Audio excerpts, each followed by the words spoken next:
Today, crews with heavy machinery smashed up part of the collapsed Hard Rock Hotel site on Canal Street. See here, this is a live picture at the site, and work is still going on at this hour. Good evening, everyone, and thanks for watching. I'm Katie Moore. And I'm Sharice Gibson. Karen has the night off. Well, tonight we are seeing more signs of progress at the Hard Rock Hotel site, with the wrecking ball swinging earlier today. Now, city leaders are hopeful they'll be able to get to the remains of 2 workers still in the rubble in the coming days. Danny Monteverdi joining us live now at Canal and Rampart with the latest. Danny.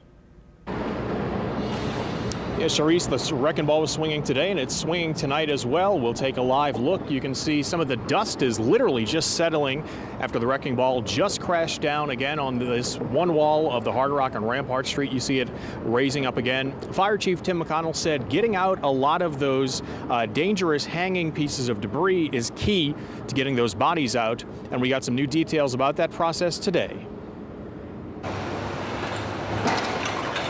Piece by piece, parts of the Hard Rock Hotel began to come down Monday.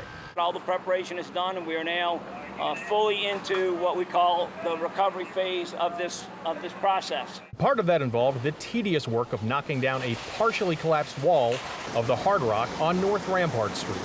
The reason is that if they had to maneuver the crane, if something were to start to collapse and they had to quickly maneuver the crane, that could pose a risk to not being able to swing the crane out of the way quickly. Giant red cranes are being used to pick apart the building. The goal is to get out the remains of Quinnyon Wimberly and Ponce Arreola, 2 workers who were killed when the building fell down on October 12, 2019.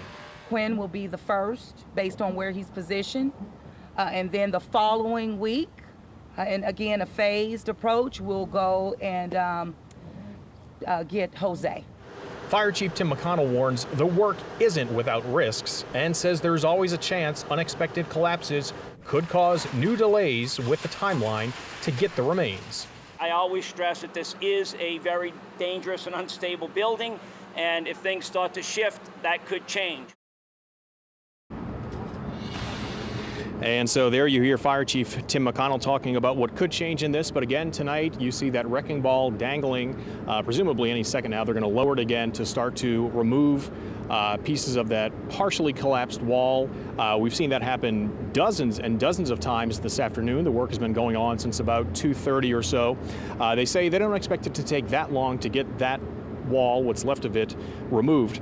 As for the remains of the 2 workers in there, they say they hope to have Quinnyon Wimberly out by the end of the week. He is trapped inside of the rubble that's on the Iberville Street of the side of the building, and that's where you've seen sort of that cascading, those cascades of pieces of concrete kind of hanging down. Ponce Arreola is actually in the debris partially behind that wall right there, which is part of the reason they wanted to get that wall moved. They hope to have his remains out by the middle of next week. Reporting live on Canal Street, Danny Monteverdi, Eyewitness News. Danny, thanks so much for the live update. And today marks 282 days since the fatal collapse on October 12th. 3 men were killed in the incident. The body of 49-year-old Anthony McGrady was recovered the following day, and the bodies of 63-year-old Ponce Arreola and 36-year-old Quinnyon Wimberly are still inside of that rubble.